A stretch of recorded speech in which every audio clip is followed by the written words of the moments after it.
What is up, guys? If you don't know, we are currently trying to get big as fuck for the next 9 months. That's when the next show is in a year. We're competing in the same show, the show that I happened to get third place in. Those are the medals. Those are my third place medals. The ones that are an agonizing reminder of how I got third place. Anyways, we did our weekly average. Week 1 was 199.4 was my body weight. So this week we're gonna shoot for 200 flat. I weighed in at 198.8, I think, today. So we might have to do like micro adjustments with our calories and see how it goes. We'll see what I weigh in tomorrow, eating the same amount of food. But I'm at a little bit of a dilemma, okay? I'm not a guy to waste food, but the transition from cutting to bulking, you got a little bit of cutting food left. So I got some low carb tortillas that I have to burn through. 2 brand new packs. What am I gonna do? Throw them away? No.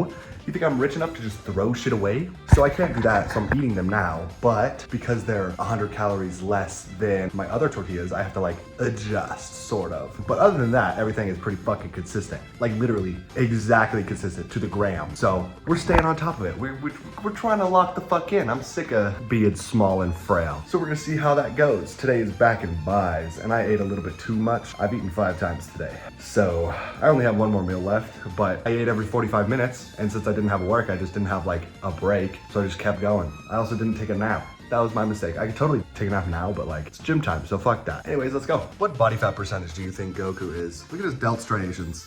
That's gotta be like sub 4, right?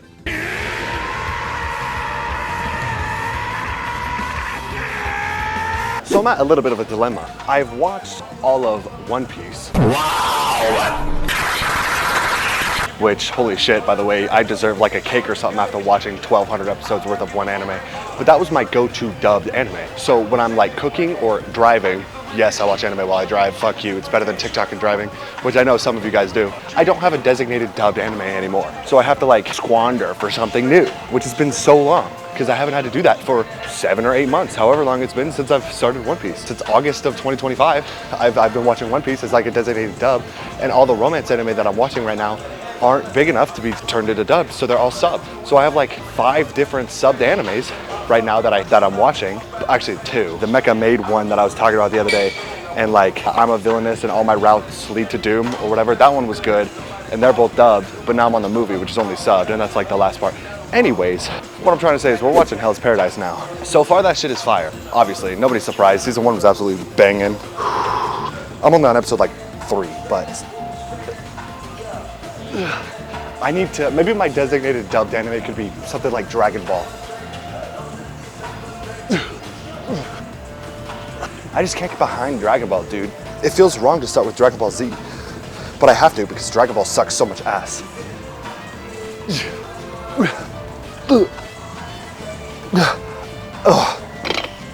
But am I even a true anime fan if I've never seen Dragon Ball? I feel like it's one of the ones where it's like, well, borderline requirement, you know? Just because it's so mainstream that it feels like you have to watch it. I'm kind of just a poser.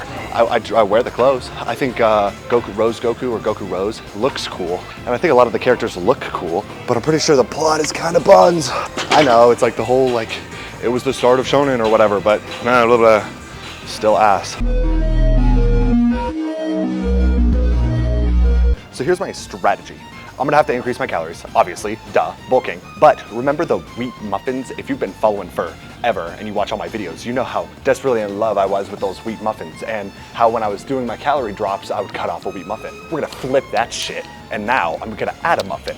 In the morning, I make my cookie dough and I have to freeze it for 30 minutes. So I'm just laying dormant, starving for 30 minutes. That's usually the time I take to edit, but it takes me so damn long to edit anyways that I'm editing for the next 2.5 hours. So anyways, what I can do while my cookie dough is freezing is I'll eat my little wheat muffin with like I think I'm gonna do vanilla Greek yogurt. I would do like my frosting and stuff, but I don't wanna use that much pudding mix, right? I'm already using a bunch anyways on my cookie dough and my donuts. So my thought was just Greek yogurt. I need something though. That shit is, you know, it's a wheat muffin. It's definitely not gonna be as good as a regular muffin or like the little mini muffins you buy in the packs, you know, the blueberry ones, the bites. You know what I'm talking about. The best thing on the planet. Those things are so good. I haven't had those in forever, but it's like they have a glaze on them or something that makes them addicting.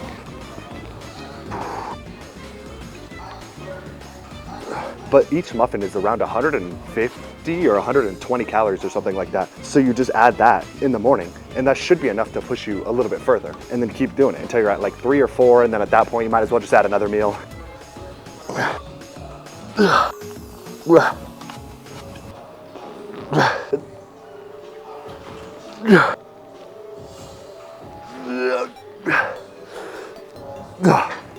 we can all agree that's a healthier option, right? It's a wheat muffin. You're gonna argue that wheat muffin is bad for you? No. Maybe if I put like butter on it, but I don't plan to, or do I? No, I don't plan to. Well, shit, I might. Whatever. Extra calories, right?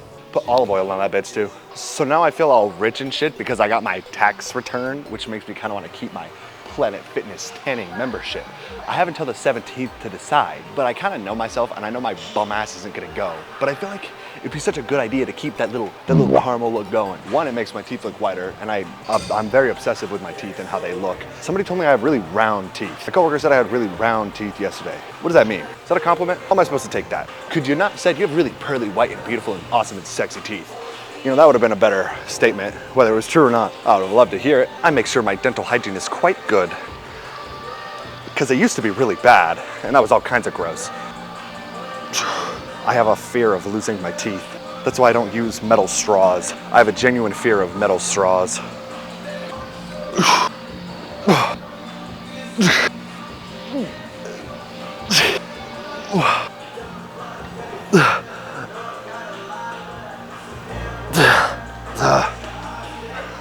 But it's like 25 bucks. And then I have to go through the effort of like going, but it's on the way anyway, so it's like a 10-minute detour max. So it's not that bad, but like, you know, I don't know, we'll see. I'm gonna be real, my goal isn't to look like a hentai protagonist with the hair in my eyes. Personally, I feel like I look dumb as shit whenever my hair is like all up in my eyeballs and I'm at my table saying, hello guys, what can I get you to drink? And I have to like constantly fix my hair because I'm bent down, so it's like down and I go back up. But this is like the in-between awkward stage, right? My end goal, what I'm looking to do is I'm trying to half and half it, right? So half pink, half black dyed hair. I think that would be unique as shit, and that's gonna be awesome. And I've never had dyed hair before. I've also never had black hair. I tried to dye my hair pink by myself one time, it didn't work out very good. It just kind of gave me slightly pink highlights in like some spots. So I want to get it professionally done, and then I want to get like some sort of unique hairstyle. I plan to grow it out. Am I getting dreads? That's the real question. Half pink, half black dreads, that'd be sick.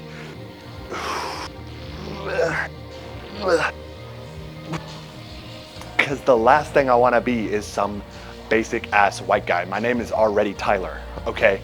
I'm already a basic white guy. We don't need to make it worse. But I'm also not trying to be some funk ass, you know, Gen Z punk, where it looks like I'm about to say something really retarded, even though I do most of the time, but come on. Nope. Ugh. What makes being jacked even cooler is being jacked with like a unique ass fucking look.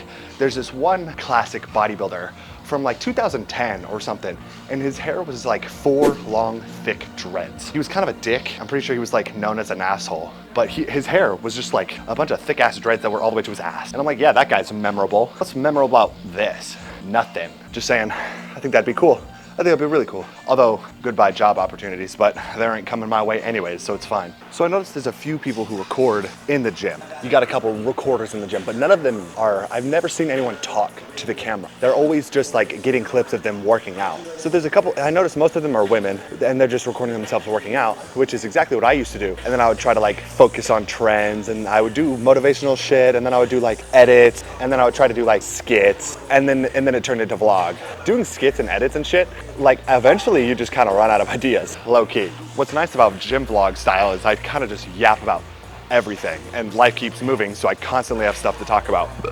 So it makes it a lot easier for like longevity purposes. Plus it's just what I'm more comfortable with. I find it more entertaining than posting some bullshit edit. I don't really have the physique for edits, I don't think. Either that or I don't do my edits justice. Either I'm really bad at editing or my physique is mid as fuck. Or both, or neither, I don't know. Anyways, there's one guy here who I see all the time because he comes in super late. Like we come in at the same time, almost every night. And he's pretty built. He's an Asian guy. And I see him, I've seen him record like 2 or 3 times, but it's always like thirst trap style, right? Where it's like flexing in the mirror, which shit, I used to do that too. Except I was a small little white twink who was like 170 dripping wet. So I was flexing basically nothing. But he has some size to him. It turns out that dude has like 600K followers. And I would absolutely love to go up and be like, yo, any advice, gangster? But I don't think I've heard that guy speak once. So He's probably the type to just be like, I don't want to be bothered with you peasants, sub 100,000 follower peasants. No, I doubt he's like that. I just assume he wants to vibe. Ugh. And then everyone else, like there's no one here I could be like, yo, you also do gym vlog style? Everyone is doing like cinematic. We'll call it cinematic. That's the one I see the most of. You always have your gym crowd where it's like the same people you see all the time. There's also like hundreds of others that are going at different times, but they always go at that time, so you guys never interlink. There's gotta be at least one other person that also goes to Cold Fitness that also does gym vlog style, right? They just probably go at 4 p.m., which is the time I refuse to go.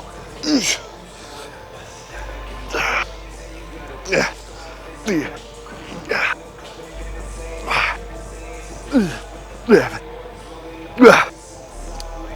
9, 10, 11, 12.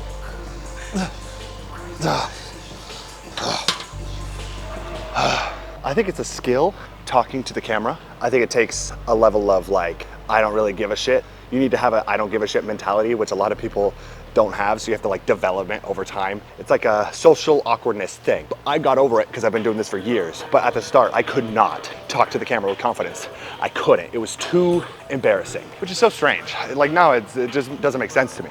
But I assume that's why most people don't yap in the gym, is because it's genuinely difficult to talk to a fucking camera. I've noticed that because I developed that skill, when it comes to conversing in other situations, it's exponentially easier. I went to the Boogieman group in Vegas. It was terrible. Let's get that off rip. It was awful. But they pulled people to the stage and they had them like talk amongst each other, because the Boogieman group doesn't talk, right? That's like their quirk. So they're pulling 2 people to the stage and they both have phones, so they're talking to the crowd. And I think if you develop the skill to talk to a camera, you can do like crowd work as well. So when they were talking, I was like, dude, they can dick around with the Boogieman group and it would be really funny. They need to like be more creative.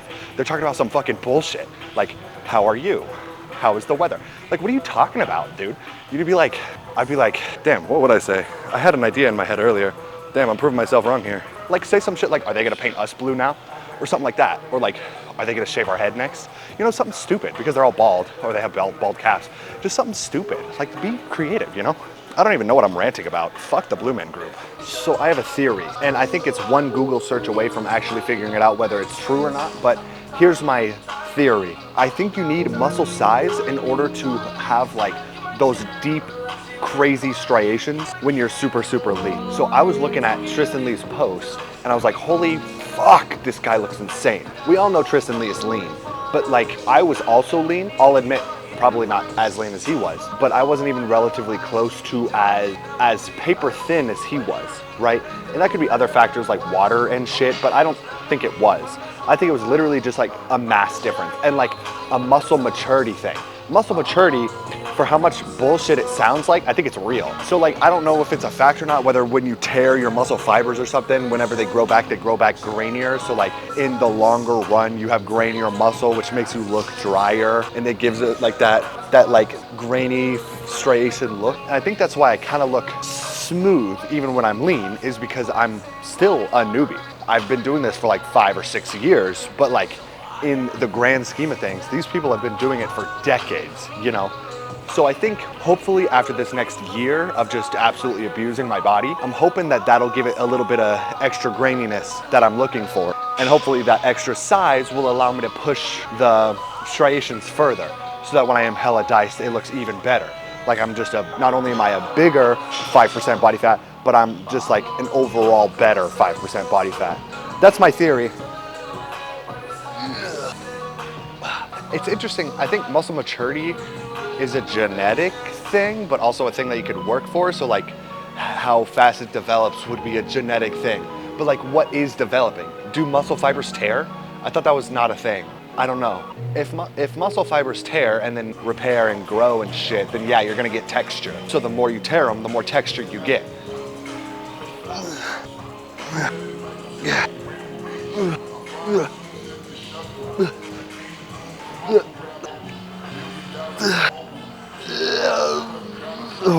I also saw him doing candlesticks for his abs, and now I want to do candlesticks for my abs. Call me a sheep, dude. When I see somebody who's jacked doing something, it makes me want to do that exact same thing.